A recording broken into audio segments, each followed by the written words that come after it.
I think my favorite memory is probably watching my grandma play MJ with her friends in the old society buildings.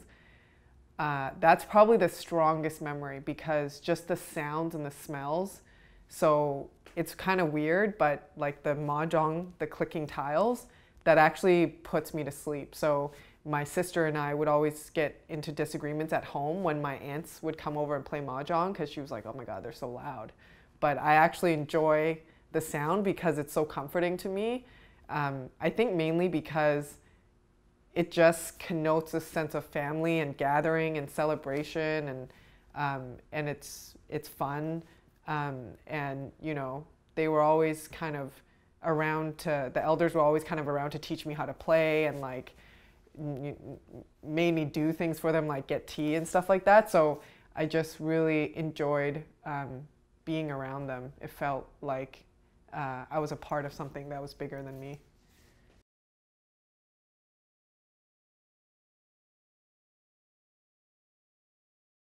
It's like a family cycle, you know, how the family grow.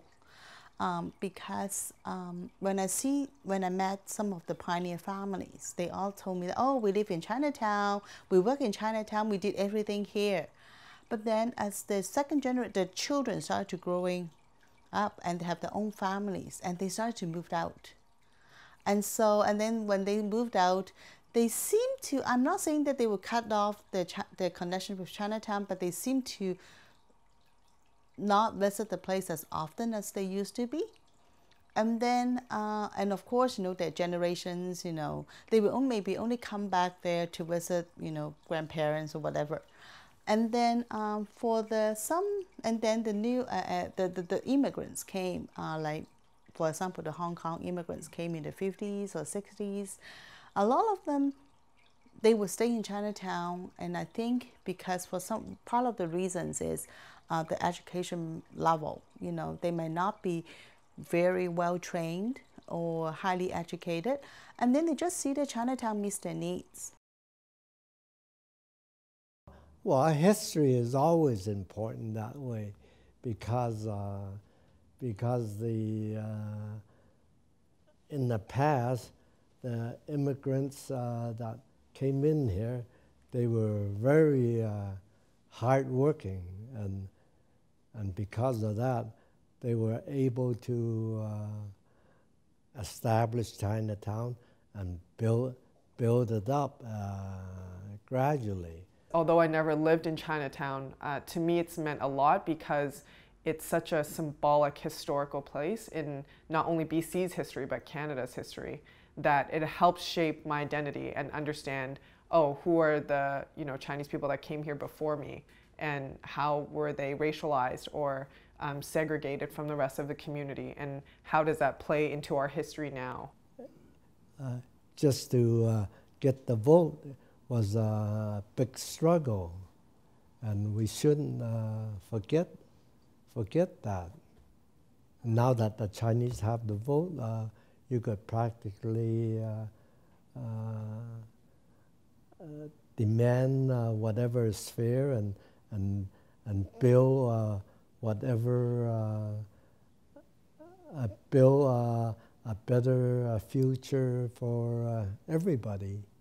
So that's my hope, is that we can bring life into Chinatown in a way that speaks and honors the history and heritage that it has. Developers have begun to move into Chinatown, claiming that they will bring with them much needed foot traffic. The problem is that these new apartment buildings do not reflect the vibrant history, heritage, or culture that Chinatown has to offer. Aiming to gentrify the area, glass-front apartments with presentation centers in the heart of Yaletown are marketed towards 20 and 30-something students and young professionals.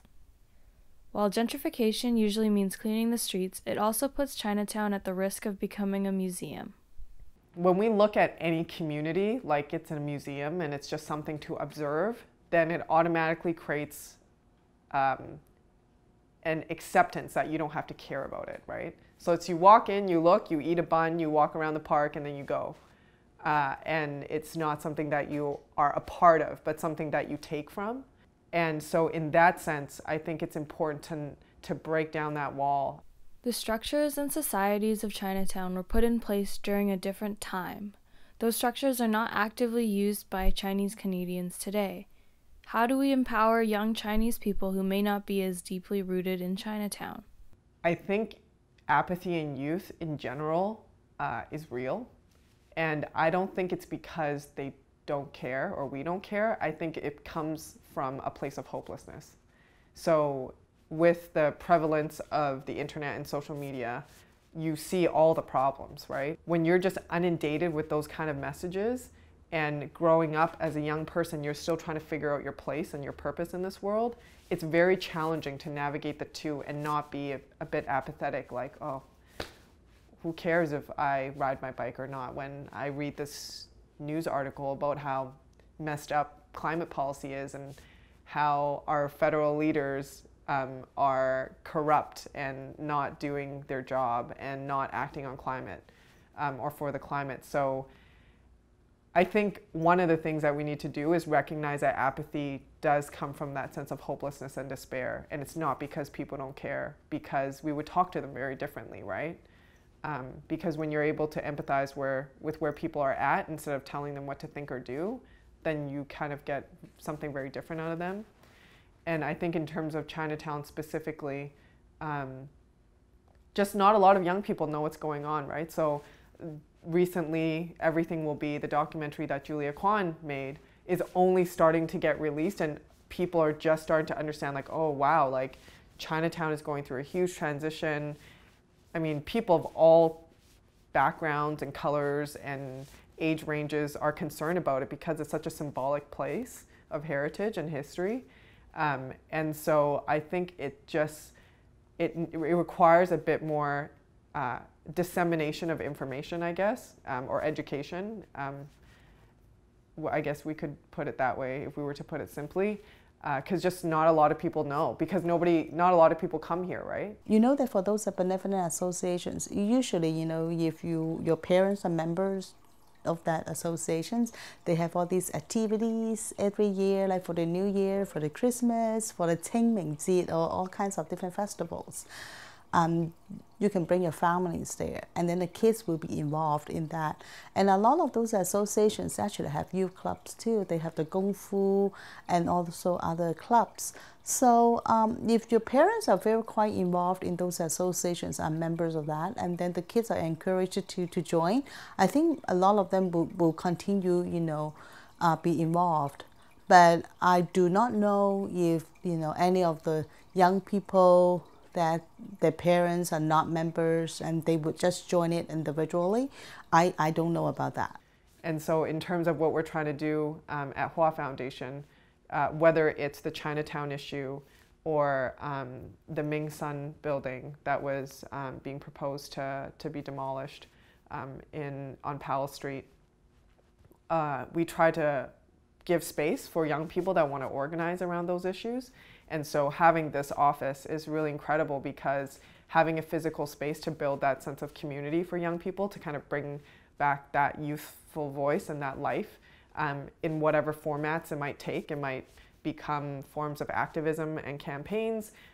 Maybe it will inspire some young entrepreneurs to start their own noodle shops or bakeries, or maybe it will inspire some artists to kind of see Chinatown as a platform for exchange. And there's other organizations that I really admire, like Center A, that's also trying to bring that dialogue into this area. So that's the role that I hope to play individually, and as well as with the organization, is give space and for those young people to come and organize and share their collective concerns, because there's not a lot of places, safe places, that you can do it well. That is also really well facilitated, so we can have meaningful discussions instead of sitting at the table yelling at each other or being upset together. Yeah. To me, the reason why I do this activism work is more around trying to build a better future for the next generation, which is exactly what my elders tried to do for us. You know, they immigrated from Hong Kong and knew nobody, couldn't speak English, and worked really hard just so they could put us through school. And so now it's kind of our turn to work really hard to make sure that the next generation has a healthy planet to live on, and a democratic planet.